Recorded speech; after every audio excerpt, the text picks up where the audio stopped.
de los límites de lo soportable, es porque hay gente que ha muerto directamente y, por lo tanto, en nombre de toda esta gente, necesitamos una solución para toda la gente afectada. No vamos a aceptar que se sacrifique a una generación entera que, como hemos dicho, ha sido víctima de una estafa. Que paguen los estafadores, pero que no paguen los inocentes. Por lo tanto, exigimos que no vamos a aceptar ninguna solución que no tenga efectos retroactivos y que, por lo tanto, dé esa segunda oportunidad a toda la gente afectada. Por otro lado, el problema de la vivienda.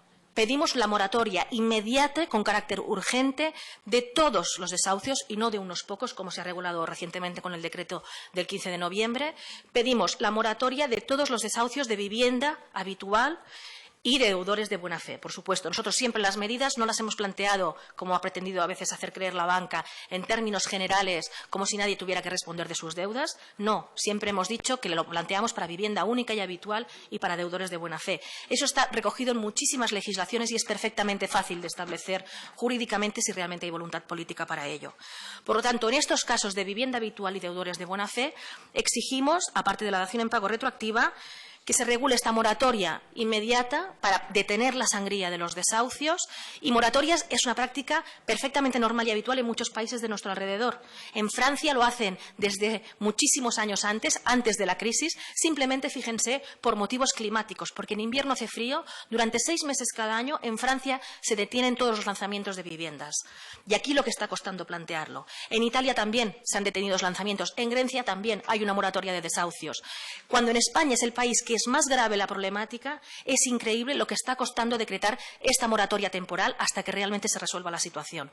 Lo primero es detener los desahucios y, a partir de ahí, hagamos medidas más estables para resolver el problema de la vivienda, que pasarían, desde nuestro punto de vista, por hacer que esas viviendas vacías acumuladas en manos de entidades financieras se reconviertan en el parque de alquiler social que tanto necesita este país y que ya todas las voces coinciden en decir que, precisamente, si tenemos el problema que tenemos es porque se ha impulsado sobremanera el régimen de propiedad y lo que necesitamos es un parque en alquiler social. ¿Qué entendemos nosotros por parque de alquiler social? Lo mismo que dicen los estándares internacionales, lo que recomienda Naciones Unidas, que como máximo se destinen el 30% de los ingresos de la unidad familiar al pago de la vivienda. Como máximo el 30% de los ingresos. Esas son para nosotros las medidas de mínimos. Que quien no pueda pagar la hipoteca, nos parece lógico que asuma su parte de responsabilidad, la que era consciente que asumía cuando firmó ese crédito hipotecario, es decir, poder perder la propiedad de esa vivienda, pero no necesariamente la posesión. Se puede reconvertir esa vivienda en un alquiler social, porque es que además si no se está creando un perjuicio no solo social, sino económico. Son miles de viviendas que ya se están estropeando, que están generando montones de problemas también en las comunidades de vecinos, porque no cumplen su función social, se deterioran y no sirven para nada. Simplemente están ahí paradas esperando a que llegue algún inversor extranjero o a que vuelvan a reactivar el ciclo especulativo y una nueva burbuja inmobiliaria. Entonces, entendemos que en una situación de emergencia habitacional como la que tiene este país, se requiere una intervención de emergencia, parando los desahucios y obligando a que esas viviendas vacías inmediatamente se destinen al alquiler social. Además, cuando nosotros diseñamos estas medidas de mínimos, todavía no existía el Banco Malo. Ahora se ha creado el Banco Malo, pues es la oportunidad única de crear ese parque de alquiler social. No nos vamos a contentar con ese fondo creado con el último decreto, que nos parecen, sinceramente, las migajas. 6.000 viviendas son migajas en un país que acumula millones de viviendas vacías. Las propias entidades financieras hablan de que en sus manos estamos alrededor de 1 millón y pico de viviendas vacías. No vamos a aceptar 6.000 viviendas, que además son los bancos quienes van a decidir cuáles son, y todo hace pensar que al Sareb, al Banco Malo, van a enviar las mejores viviendas y las migajas, las de la periferia, las estropeadas, las que nadie quiere y no tengan salida en el mercado, esas los bancos quizás se las ofrezcan a las personas desahuciadas. Eso no nos parece admisible. Son insuficientes, los criterios de acceso también excluyen a la mayor parte de gente afectada y además entendemos que qué viviendas se destinan al alquiler no lo deben decidir las entidades financieras que hasta ahora han destacado por su pésima y criminal gestión, sino que lo debe decidir la gestión pública, el interés colectivo. Por lo tanto, estas son las medidas que para nosotros son medidas de mínimos y, como decía, las venimos planteando desde el 2010, pero además en el último año estas medidas se han recogido en una iniciativa legislativa popular, que ustedes seguramente habrán escuchado hablar de ella. Esta iniciativa legislativa popular ha movilizado a grandísima parte de la población y, si bien la ley de iniciativa legislativa popular requiere 500.000 de firmas para que se tramite en el Congreso, La movilización tan amplia que ha existido desde abril pasado, cuando se empezaron a recoger las firmas, ha hecho que hayamos superado de lejos el 1.000.000 de firmas. Por lo tanto, esas demandas ya no son las demandas solo de las personas afectadas, tampoco de muchos jueces que ya se han expresado públicamente a favor de estas demandas de mínimos, de centenares de ayuntamientos que han aprobado mociones respaldando concretamente estas demandas. Ya no son solo esas demandas, sino que además están avaladas por un proceso de movilización que ha reunido más de 1.000.000 de firmas, cuando además no es fácil recoger esas firmas, se lo aseguro, porque la Ley de Iniciativa Legislativa Popular y el procedimiento no lo facilita en absoluto. Hay toda una burocracia para recoger esas firmas, unos papeles especiales que tiene que validar la Junta Electoral, con una serie de requisitos, donde, por ejemplo, además se excluye a miles de personas a las que no se les reconocen derechos de ciudadanía, como votar en las elecciones o firmar una ILP, pero en cambio se las consideró ciudadanas de pleno derecho para estafarlas con hipotecas a 30, 40 y a 50 años. O sea que hay miles de personas que han quedado excluidas de este proceso tan complicado y, sin embargo, hemos reunido más de 1.000.000 de firmas. Por lo tanto, estas demandas son demandas que tienen un amplio consenso social y, de hecho, más allá de la gente que ha podido firmar, que nos consta que muchísima se ha quedado con las ganas porque así nos lo han hecho llegar por muchas vías, todas las encuestas que se han hecho recientemente hablan de que el 90% de la población respalda estas demandas. Por lo tanto, si ustedes realmente se creen la democracia y se creen que estamos en la institución, en el Congreso, que debe ser máxima expresión de esa democracia entendida como el traslado de la voluntad ciudadana a la voluntad colectiva, lo que deberían hacer, aunque sea tarde, porque han pasado, como decía, 4 años y miles de víctimas por en medio, pero aunque sea tarde, lo que deben escuchar son esas demandas ciudadanas y trasladarlas a una reforma urgente, que es lo que se está pidiendo. Recordar brevemente que estas demandas no han tenido el mismo trato por parte de todos. Nosotros interpelamos por igual a todo el mundo desde que empezamos con estas demandas en 2010 y hay que decir que cuando esto no ocupaba las portadas de los periódicos y muy poca gente desde la institución nos daba interlocución, hay algunas fuerzas políticas que sí nos escucharon. Hay que decir que aquí en el Congreso, concretamente, primero fueron Iniciativa per Catalunya y Esquerra Republicana, luego Izquierda Unida y BNG, que desde el principio recogieron esas demandas y las trasladaron al Congreso. Luego han habido fuerzas que han sido ambiguas, que en algunos momentos se han expresado a favor, otras en contra, han votado en contra en distintas votaciones que se han producido, como son Convergencia y Unió y UPyD. Y hay dos fuerzas mayoritarias que hasta hoy han estado bloqueando esas demandas, que han sido Partido Socialista y Partido Popular, que han sido las dos fuerzas mayoritarias que se han ido alternando en los dos gobiernos que podrían haber intervenido y no lo hicieron hasta ahora. Recientemente parece ser que el Partido Socialista ha expresado públicamente que reconoce que se equivocó y que va a modificar su comportamiento respecto a estas medidas. Nosotros celebramos ese anuncio, pero comprenderán que después de 4 años de actuar en contra de estas medidas, la población desconfíe y hasta que esas palabras no se traduzcan en hechos, y pronto habrá la ocasión con la propuesta de las medidas de la ILP que llegan al Congreso, pues hasta que no se demuestre con hechos, nosotros seremos prudentes respecto a estas manifestaciones. Pero desde luego, insistimos, nunca es tarde para escuchar las demandas ciudadanas. También recordar brevemente que este año pasado, 2012, alguna novedad se ha producido, que es que fruto de la presión social, claramente de la presión social, evidentemente el Gobierno alguna cosa tenía que hacer, especialmente cuando se conocieron ya, desgraciadamente, algunos casos de suicidio, que ya les digo que son más, porque nosotros los hemos vivido directamente, más de los que han salido en los medios de comunicación. Pues cuando se conocieron en noviembre algunos casos de suicidio, el Gobierno se dio cuenta que había que reaccionar y que había que parar los desahucios, al menos parcialmente. Y este año 2012 han habido 2 decretos. El de marzo, el mal llamado de buenas prácticas, que supuestamente se presentó con el titular de que se abría la puerta a la dación en pago y que, sin embargo, meses después su aplicación ha sido bochornosa. Pocas decenas de operaciones se han acogido a ese decreto y solo 8 daciones en pago se han firmado en el marco de ese decreto. Teniendo en cuenta todo el aparato del Estado que se ha movilizado, todos los recursos que hay detrás de esa medida, realmente es un insulto a la población que centenares de daciones en pago que hemos conseguido desde la ciudadanía con 0 recursos, frente a eso la Administración haya hecho, el Gobierno haya hecho una intervención que ha supuesto 8 daciones en pago. Nosotros, en el mismo tiempo, hemos hecho centenares. Les aseguro que es una cuestión de voluntad, no es una cuestión técnica. Y frente a ese decreto que ya se ha demostrado y que todo el mundo está de acuerdo en que no resuelve en absoluto el problema, que al contrario ha servido para darles un balón de oxígeno a las entidades financieras y para tener en una excusa en las negociaciones que hacían con nosotros y decir que como la mayor parte de la gente no cumplía con los requisitos del Código de Buenas Prácticas, entonces intentaban evitar muchas negociaciones que en cambio antes podíamos realizar. O sea que al contrario ha servido como coartada y ha empeorado la situación, ha dificultado muchas negociaciones que estaban en curso. Luego vino el decreto de noviembre, cuando aumentó la presión social y la alarma social, como decía, y tampoco, finalmente, poco antes de que se aprobara, hubo una intervención pública de las entidades financieras, de la Asociación Española de Banca, donde dijeron explícitamente que estaban dispuestos a paralizar solo unos pocos desahucios en casos que ellos consideraban extremos y, efectivamente, finalmente el Gobierno aprobó aquellos requisitos que la banca había declarado que estaba dispuesta a asumir. O sea, una vez más se cedió a la presión de las entidades financieras, aprobando un decreto que todo el mundo coincide que tampoco va a resolver el problema, ni en el tema de los desahucios ni en el tema del alquiler social.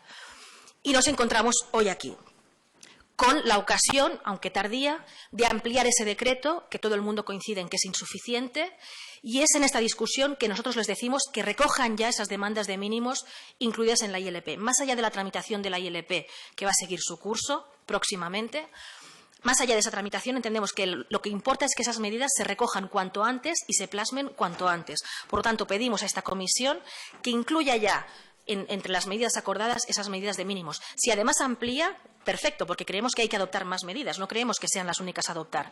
Pero estas son de mínimos y no se negocian, son irrenunciables. Como les decía, les podría dar muchísimos argumentos que hemos ido desarrollando y experimentando en estos 4 años. Les he dado ya algunos. Pensamos que estas demandas son de mínimos, que son imprescindibles para respetar los derechos humanos de la población, pero más allá de los argumentos de derechos humanos, de recordar que hay unos compromisos del Estado español que están recogidos, no solo los compromisos de la Constitución española, que para unas cosas es sagrada y para otras, en cambio, se la pisotea sistemáticamente, como por ejemplo el artículo 47, pero además de la Constitución está el Pacto Internacional de Derechos Económicos, Sociales y Culturales, que obliga al Estado español a hacer lo posible para avanzar en el derecho a la vivienda y jamás retroceder, cosa que precisamente se está produciendo ahora. También los compromisos internacionales del Estado español le obligarían a hacer todo lo posible en sus manos para evitar los desahucios, porque internacionalmente se consideran los desahucios como la peor vulneración del derecho a la vivienda, como el acto de mayor violencia, como es el hecho de sacar a alguien de su casa sin ofrecerle realojo alguno. Pues bien, el Estado español, no solo el Estado no está haciendo todo lo posible para evitar estos desalojos, sino que encima los pocos recursos disponibles, esos recursos que nos dicen que no hay para servicios básicos que necesita la ciudadanía, esos recursos, en cambio, se ponen a disposición de las entidades financieras para hacerles el trabajo sucio. Y se pone todo el aparato judicial, todo el aparato policial a disposición de estas entidades financieras para que desalojen cuanto antes. Entonces, hay compromisos internacionales que el Estado español está incumpliendo, por lo tanto no nos estamos inventando nada, estamos pidiendo que se cumpla la legalidad, pero además de estos compromisos de derechos humanos que se están viendo sistemáticamente violentados, hay un tema estrictamente económico. O sea, no solo no es verdad, y en la primera intervención del señor Julio Rodríguez ha salido en varias intervenciones, no solo no es cierto, y hoy ya todo el mundo lo sabe, que el tema de decir que la dación en pago en las deudas de las familias hundiría el sistema. No, perdonen, el sistema ya se ha hundido solo por su pésima gestión y ya lo estamos rescatando la ciudadanía con miles de millones de euros que nos están recortando en sanidad y en educación. Por lo tanto, no es cierto que se vaya a hundir el sistema se ha hundido él solo.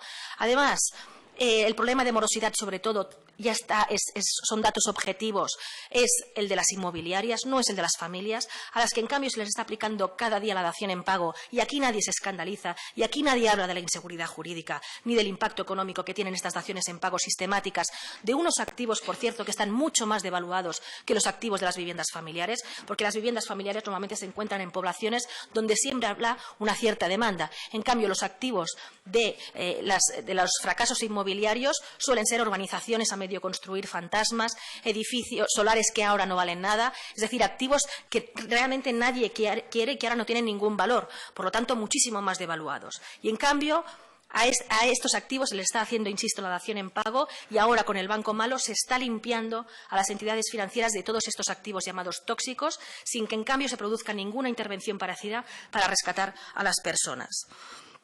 Entonces, no es cierto que la dación en pago sea realmente una amenaza económica, es una excusa clarísimamente de las entidades financieras porque son parte interesada y habría que dejar de escucharles como expertos, insistimos. Pero además de eso hay otros argumentos económicos, es decir, este país no va a salir de la crisis si a miles y miles de personas se las expulsa para siempre del sistema, se las convierte en proscritos financieros y, por lo tanto, se las empuja a la economía sumergida porque nadie va a tener ningún estímulo para trabajar si saben que le van a embargar parte del sueldo. Por lo tanto, es economía sumergida, por lo tanto, son impuestos que se dejan de recaudar, son usuarios perpetuos de los servicios sociales, personas que van a ir toda su vida a pedir todas las ayudas disponibles de la Administración pública. Por lo tanto, estamos comprometiendo los servicios sociales de toda una generación. Es decir, que nos va a costar mucho dinero si no se resuelve este problema, si no se permite a las personas que se liberen de esta deuda, y el país nunca va a salir de la crisis. Por eso, precisamente, en Estados Unidos, un país tan liberal, está regulada la dación en pago. Y por eso también en toda Europa existen mecanismos de resolución de la deuda más directa o indirecta, los mecanismos llamados de segunda oportunidad, que de facto acaban produciendo la dación en pago. ¿Por qué? Porque todos son muy conscientes que, en términos estrictamente económicos, si no le damos incentivo a las personas para que vuelvan a reiniciar la actividad económica, este país va a acabar en el inmovilismo absoluto y en la economía sumergida, y así no vamos a salir de la crisis. Por lo tanto, hay argumentos estrictamente económicos que apoyan la dación en pago y también la reutilización de esas viviendas vacías en manos de las entidades financieras. En este país, uno de los argumentos también que hemos escuchado, la inseguridad jurídica que provocaría que no se pagaran estas deudas hipotecarias de viviendas habituales, porque es muy importante el mensaje de que en este país las deudas se pagan. ¿Las deudas se pagan? Depende. Depende. Quien debe mucho no paga esas deudas. Por ejemplo, hablaba de las inmobiliarias y las constructoras, a quienes se les hacen quitas de más del 50%. Algunos partidos políticos tampoco pagan sus deudas y las entidades financieras a ellos sí que les condonan esas deudas, no todos, pero algunos partidos tienen deudas que les son condonadas a diferencia de las familias. Las entidades financieras también son morosas. Me ha parecido escandaloso que el anterior compareciente hablara de que no les interesaban en las ejecuciones hipotecarias y quedarse con esos activos porque luego tenían cargas como, por ejemplo, pagar el IBI y la comunidad de propietarios. Hay que tener cara para decir eso cuando hace poco se filtraba que las entidades financieras como mínimo deben 250 millones de euros en concepto de esos gastos de comunidad que no están pagando y que le están causando un perjuicio a las comunidades de vecinos muy importante. Por lo tanto, lo que de las deudas se pagan depende. Hay unas que prescriben muy rápido, por cierto, los grandes delitos financieros prescriben muy rápido, la corrupción prescribe muy rápido y, en cambio, las únicas deudas que son a perpetuidad son las deudas de las familias contraídas por acceder a un bien de primera necesidad. Voy terminando. Además, hay ahora una novedad, que es que además de la discusión que está teniendo lugar en esta comisión, como decía, hemos terminado la recogida de esas firmas de la Iniciativa Legislativa Popular, que ha recogido más de 1 millón de firmas, que no creemos que puedan ustedes despreciar. Y además, esto ahora se va a tramitar. Esto se podría haber alargado en el tiempo, pero fruto de la presión social, como decía, han empezado a haber cambios en la reacción de algunos grupos parlamentarios y hoy nos han informado que el Partido Socialista ha anunciado que cedía una propuesta de ley que tenía para el próximo pleno del próximo martes, de la semana que viene, para que retiraba una propuesta de ley que se tenía que discutir y cedía el puesto para que se discuta la admisión a trámite de nuestra iniciativa legislativa popular. Es decir, que el martes que viene ustedes, los grupos que ustedes representan, los diputados y diputadas que conforman estos grupos, van a tener que votar si aceptan o no aceptan a trámite la iniciativa legislativa popular. Confiamos que, evidentemente, admitan a trámite esa iniciativa. O sea, esa iniciativa recoge lo que hoy son las demandas con más consenso social en este país. Lo dicen todas las encuestas, lo dicen los miles y miles de firmas que las avalan. Nos parecería totalmente incomprensible que ustedes no aceptaran tramitar esa iniciativa legislativa popular. Desde luego, eso lo único que haría sería ahondar aún más el abismo de legitimidad que ahora mismo separa a instituciones como el Congreso del conjunto de la ciudadanía. Por eso, en las cartas que hoy les vamos a entregar al finalizar esta comparecencia, además de exponerle algunos de estos argumentos que yo he resumido aquí, también les decimos que para nosotros ha llegado un punto de inflexión. Creemos que la ciudadanía ha tenido hasta ahora unas dosis de paciencia infinita por la gravedad de los hechos que estamos describiendo y que estamos tratando, porque literalmente hay vidas en juego y nosotros lo estamos viendo cada día, como les decía.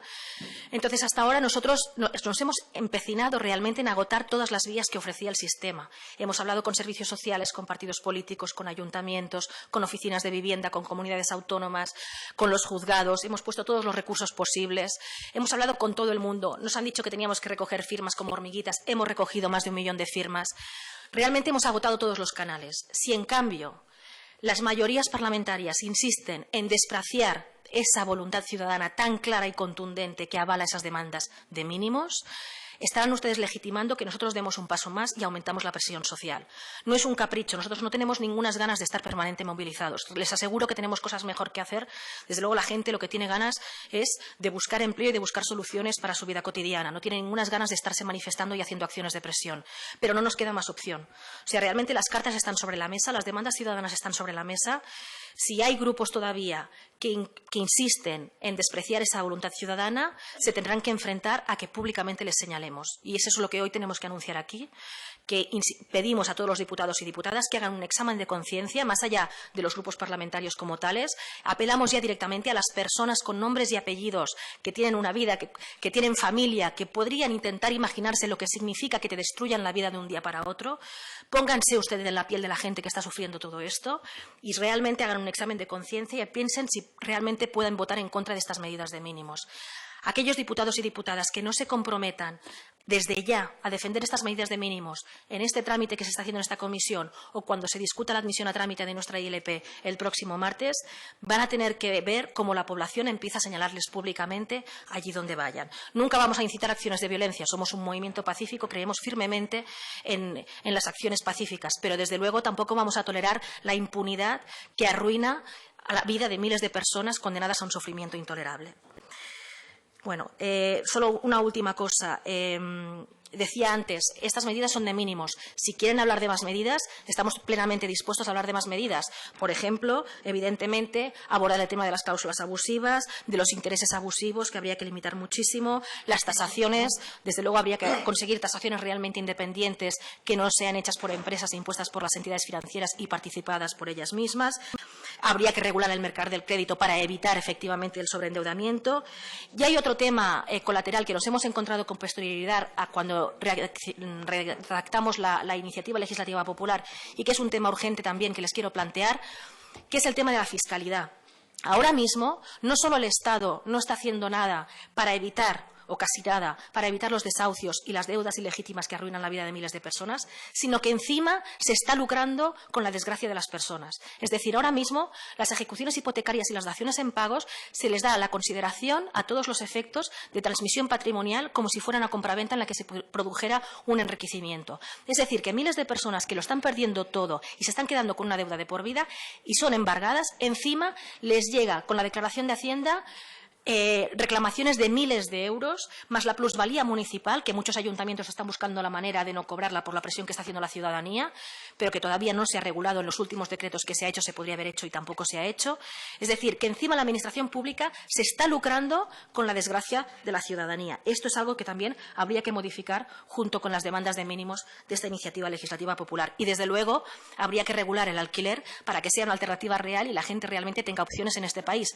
Todo lo contrario de la última propuesta de reforma de ley que sabemos que está sobre la mesa, donde encima se pretende desregular todavía más este mercado del alquiler para dar más ventajas a los posibles potenciales grandes inversores del mercado del alquiler, donde se ha dicho que se quiere acelerar todavía más los desahucios sin garantizar, en cambio, ningún realojo para las personas afectadas, donde en esa propuesta de reforma, además, se quiere reducir de 5 a 3 años la duración del contrato de alquiler. ¿Cómo quieren que nadie en este país vea el alquiler como una alternativa real si ustedes lo criminalizan y lo hacen todavía más vulnerable? Por lo tanto, también la regulación del alquiler en un sentido como, por ejemplo, en Alemania, con límites a los precios y dando estabilidad a los inquilinos, es también imprescindible para hacer una solución de futuro en este país. Muchas gracias. Muchas gracias. Señor Colau, mire, usted ha sido invitada aquí por un acuerdo de todos los grupos que están representados, en primer lugar, de todos los grupos, y por un acuerdo muy claro y muy conciso. En segundo lugar, aquí, en esta casa, la libertad de expresión es una regla de oro, y particularmente para quienes están representando a los grupos de oposición. Pero tenemos unos límites, señora Colau. Usted hoy, si hubiera sido diputada, le hubiera tenido que llamar al orden en un momento determinado de su intervención por graves conceptos ofensivos que ha manifestado usted hacia el interviniente anterior.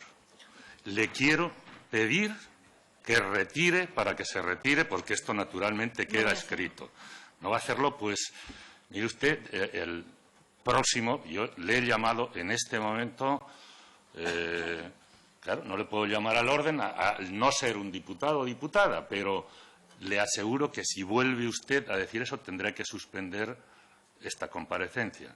Usted no puede llamar lo que ha llamado al interviniente anterior, que ha sido también cordialmente invitado, como ha sido usted, y usted puede tener las diferencias de criterio más abismales con él, pero usted no puede verter las gravísimas ofensas que ha hecho al señor interviniente anterior.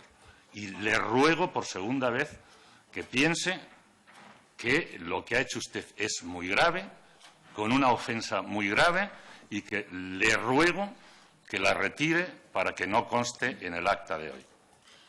Yo lo único que le puedo responder es que lo que me ha faltado, y creo que le ha faltado a muchísima gente, es que esta llamada de atención se la hubiera hecho usted a compareciente anterior, cuando ha ninguneado y despreciado el sufrimiento de miles de personas, ha negado el problema, ha dicho que no se producen lanzamientos y que la LOI actualmente funciona muy bien. Creo que le debería haber llamado la atención porque realmente ha despreciado y ha insultado. Hay muchas maneras de insultar, hay muchas formas de violencia y hay muchas formas de desprecio. Y el compareciente anterior, le aseguro que a la gente con la que yo estoy cada día en las calles y luchando contra este problema, les aseguro que nos ha ofendido profundamente.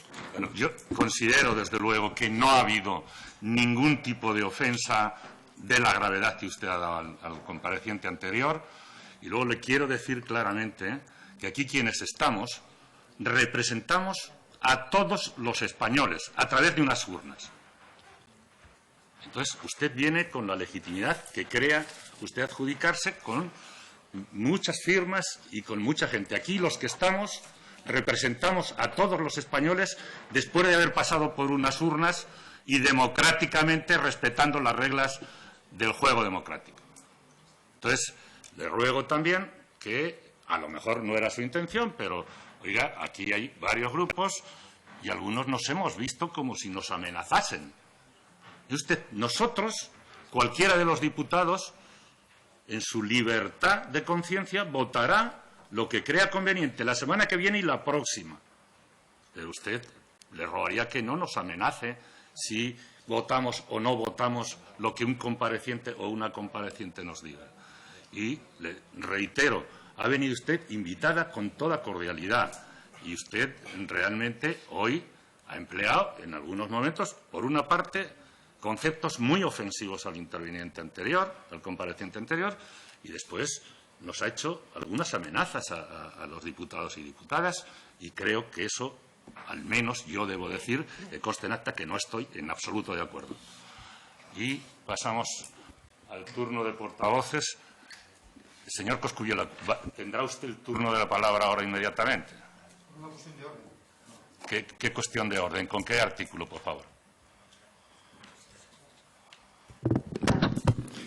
Con el artículo que dice que cuando un grupo o un diputado se sienta citado, en este caso por el presidente, puede pedir la palabra para aclarar conceptos.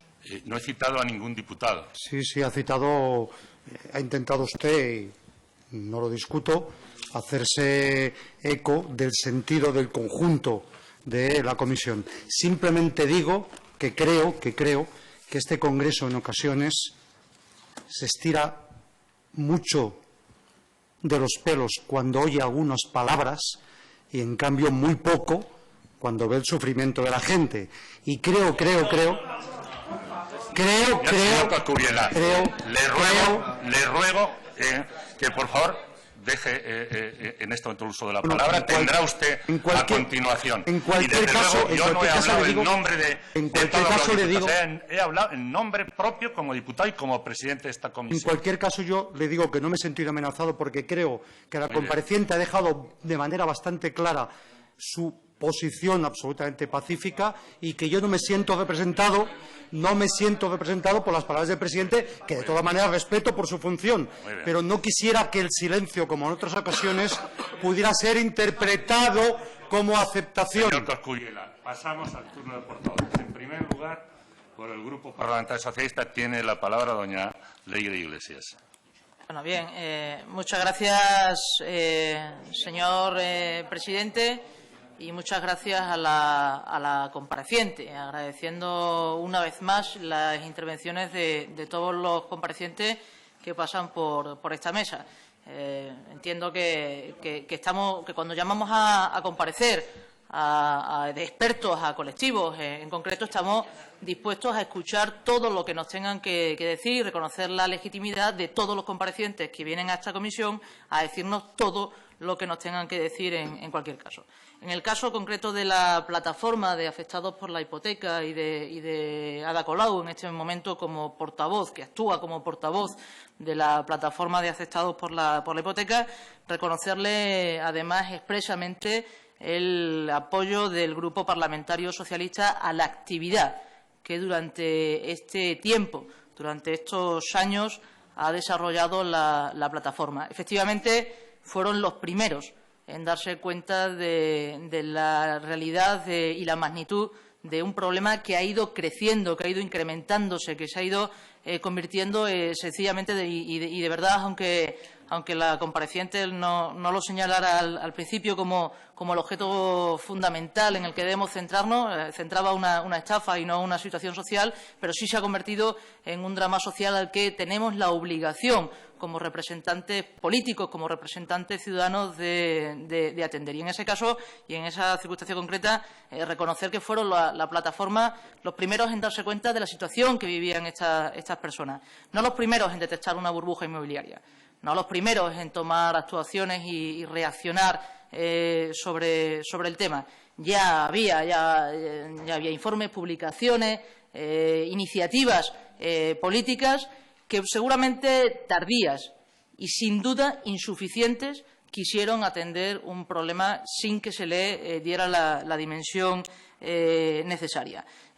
Ya veníamos trabajando, ya se venía trabajando por parte de los poderes públicos en la modificación de un modelo productivo centrado exclusivamente en la construcción, en el mercado inmobiliario en nuestro país. Ya veníamos trabajando en darle transparencia, control, supervisión a la regulación hipotecaria en nuestro país. Ya veníamos trabajando en incrementar los mínimos de inembargabilidad de las viviendas, los mínimos o la situación mínima, las condiciones mínimas que debía reunir una persona para poder hacer frente al derecho a techo con unos recursos que no eran suficientes para poder acceder a una vivienda en el régimen de compra que efectivamente al que efectivamente nos dirigía el sistema. Pero, lógicamente, todas esas medidas fueron insuficientes y, si no hubiesen sido insuficientes, no estaríamos en la situación que estamos en este momento. La plataforma reaccionó antes que la magistratura, antes que los medios de comunicación, antes seguramente que las administraciones públicas en la determinación en la que lo deberíamos hacer. Y eso nos lleva a nosotros, por lo menos al grupo parlamentario que yo represento hoy en esta sala, a querer reaccionar con la mayor contundencia posible, con la mayor integralidad posible y no abordando medidas y soluciones de mínimo. Nos complace escuchar esas propuestas de mínimos en las que hay una alta coincidencia con las iniciativas que mi grupo parlamentario ha venido defendiendo en los últimos meses, en el último año ya, durante todo el desarrollo de esta legislatura, pero creemos y le pedimos opinión concreta sobre la situación, sobre la posibilidad de ir a medidas más ambiciosas que signifiquen una reforma estructural de nuestra legislación hipotecaria que posibilite contraer créditos en el futuro con garantías, pero que posibilite sobre todo que la gente se pueda quedar en su casa hoy, que aquellos que afrontaron un contrato hipotecario puedan acceder a procesos de reestructuración de deuda con garantías y con intermediación por parte de las administraciones, con el control de cláusulas abusivas que no están referidas en esas iniciativas legislativas populares, que sirvan para que la gente pueda permanecer en su vivienda e ir mucho más allá de la dación en pago, de la liberación parcial, total de la deuda para algunos colectivos. Siempre estamos hablando de vivienda habitual y siempre en gente que haya variado su condición económica respecto de la condición del préstamo o que tenga una dificultad de hacer frente al pago de la vivienda. De buena fe, decía la compareciente, nosotros hablamos siempre de un sobreendeudamiento doloso y sobrevenido. Y no lo hacemos por la presión ni por la amenaza. Y no lo hacemos por la tensión mediática. Y no lo hacemos en puntos o en momentos distintos de esta legislatura con ambigüedades. Lo hemos hecho con determinación desde el minuto 1 de esta legislatura, con proposiciones claras, con proposiciones participadas, con proposiciones que han surgido del debate, del contacto con expertos, con profesionales, con sectores implicados y con colectivos de afectados, no solo de las plataformas, sino también con ciudadanos y ciudadanas a título personal o con colectivos o con plataformas de consumidores que también comparecerán mañana en esta comisión. No lo hacemos por esas presiones, lo hacemos por la verdadera presión que tenemos que tener todos y todas en esta casa, en esta Cámara, y que debería también tener en el Gobierno, que es la presión de la injusticia, la presión de que haya familias hoy que pierdan su vivienda después de haber firmado unos contratos hipotecarios en condiciones injustas. Contemplamos la acción en pago retroactiva, contemplamos y denunciamos la insuficiencia de las medidas adoptadas en los reales decretos del año pasado, tanto del Código de Buenas Prácticas, que sirve para poco, si lo dijimos desde el minuto 1, como de la moratoria en los lanzamientos, que ya no es que sirva para pocos, sino que puede causar un verdadero problema a las personas que, en teoría, se beneficien de él. Miren, una familia que sea beneficiada, en teoría, por la ley que estamos hoy enmendando a través de estas comparecencias y en las enmiendas que registremos el viernes en los distintos grupos parlamentarios, con una hipoteca media pendiente de 90.000 euros y unos tipos de interés de demora medios, puede ver incrementado cada año hasta 18.000 euros su deuda pendiente. Puede darse la circunstancia que cuando termine la moratoria le deba al banco 36.000 euros más y además se haya quedado irresolublemente sin su vivienda. Esas son para nosotros cuestiones que no se quedan en el mínimo, que van mucho más allá, que son necesarias, que son imprescindibles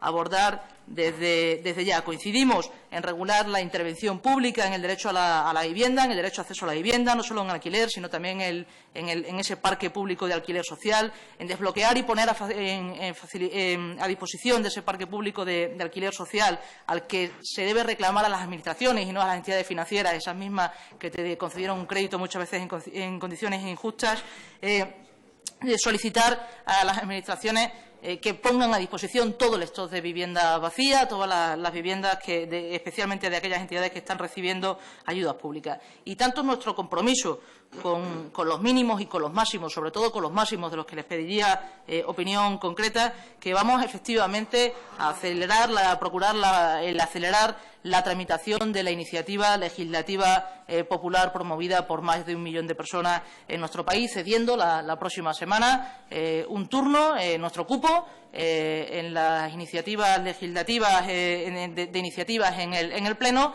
para que se dé cabida cuanto antes a la tramitación de esa proposición ciudadana, sobre la que después podríamos hacer esas mejoras por las que le estoy preguntando justamente en esta comisión. Pero miren, no es una cuestión de presionar más, de decirlo más alto, de decirlo más claro, y creo que se ha dicho realmente claro aquí. Nosotros también tenemos legitimidad. Todos tenemos legitimidad, los representantes de la sociedad civil, los representantes de la sociedad civil en las instituciones públicas también tenemos esa legitimidad. No es casualidad y no es fruto de la presión, es fruto de la voluntad política, como también va a ser fruto de la voluntad política que hagamos enmiendas y cambios al Gobierno hoy, justamente para cambiar las medidas recogidas en la ley de alquiler. Espero su reacción a la hora de que consigamos la tramitación de la ILP y la mejora de la ILP para no ir a unos mínimos, sino ir a unos necesarios máximos que reformen nuestro sistema hipotecario en este momento. Nada más y muchas gracias. Muchas gracias, señora Iglesias. Por el Grupo de Convergencia y Unión tiene la palabra la señora Xiurgo. Muchas gracias, señor presidente. Gracias, señora Colau, por su exposición. Evidentemente, como se ha dicho, pues es necesario atender las explicaciones de todas las personas que tienen algo que decir en todos los temas. Usted comparece en esta comisión. Le agradecemos pues, que meridianamente usted ha expuesto cuál es la problemática desde uno de los puntos de vista que existen y que es cierto que hace demasiado tiempo que estábamos pendientes de encontrar una solución. Es cierto que gracias a la iniciativa popular pues, se ha acelerado el proceso de tomar cartas en el asunto y de atajar un drama social. Creo que es un drama social también el hecho de que muchas familias se vean sistemáticamente desahuciadas. No podemos permitirnos ese hecho y, por tanto, gracias a su impulso y a su ímpetu, pues esta Cámara verá el martes la iniciativa legislativa popular. desde la libertad de expresión, desde el respeto a las mayorías, desde la obligación y la necesidad que tenemos todos de dar una solución consensuada. Tal y como he dicho en diferentes momentos y ámbitos, debemos corresponsabilizarnos de todo esto. No hay un solo culpable, no hay un solo perjudicado, sino que al final el beneficio y el encuentro que podamos tener todas las fuerzas políticas que tenemos la obligación de representar a la voluntad popular, porque así hemos resultado elegidas, de encontrar un consenso lo más amplio posible para dar un mensaje claro de que la institución, esta casa, va a tomar cartas en el asunto de la única manera que lo puede hacer, que es legislando y desde el respeto a lo que cada uno representamos, porque este es el Estado de Derecho y este creo que también es la voluntad de la plataforma, preservar ante todo, porque hay otras formas de representación, pero creemos que la democracia, aunque imperfecta, la debemos preservar, y más en estos momentos de necesidad económica. Entonces, desde Convergencia y Unió buscaremos los puntos de acuerdo, porque usted ha hablado de muchas cosas. Ha hablado de familias sin casa y de casas sin familia, ha hablado de reestructuración de deudas, ha hablado de detener desahucios, ha hablado de parque de alquiler social, ha dicho muchísimas cosas y muy interesantes, con lo cual nuestra obligación es encontrar el máximo consenso posible para que la ciudadanía tenga una respuesta que pienso que es lo que espera ante todos y cada uno de nosotros. Nada más y muchas gracias. Gracias, señora Figueroa. Por el Grupo de Izquierda Plural tiene la palabra el señor